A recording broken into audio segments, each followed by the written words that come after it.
Welcome back. In this video, I'm going to do a goal surgery on a vague project brief, the kind you get in real life.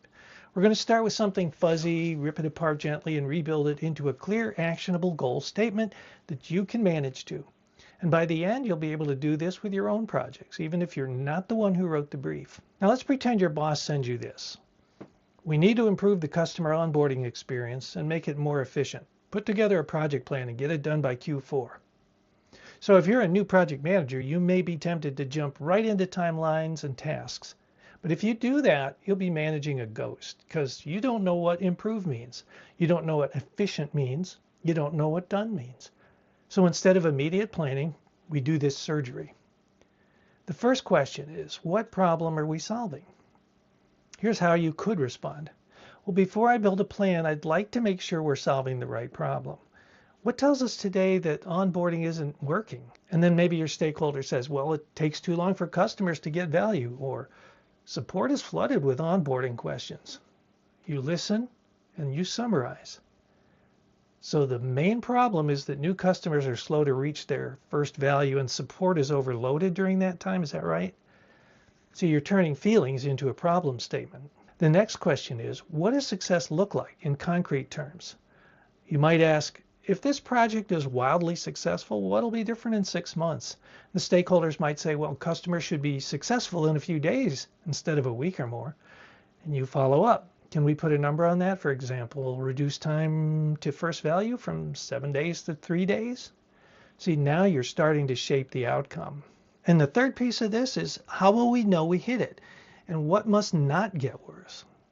You could ask, what will we measure to see if onboarding is better? And is there anything we're not willing to sacrifice? For example, we don't want more support tickets or we don't want to hurt conversion.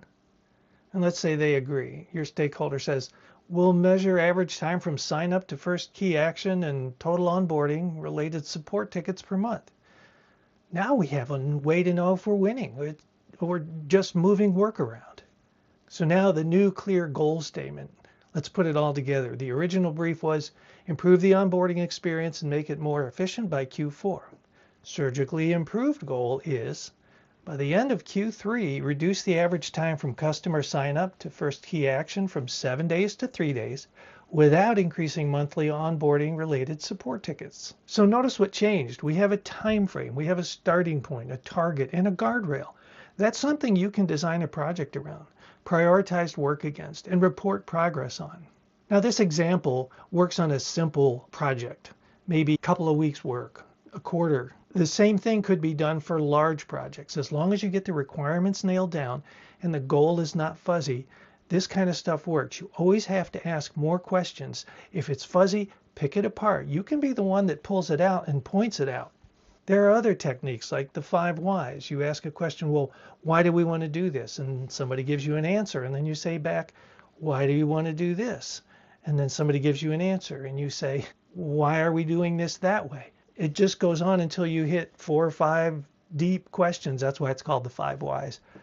To where you can get back to the actual thing that you're trying to do, the actual problem out there.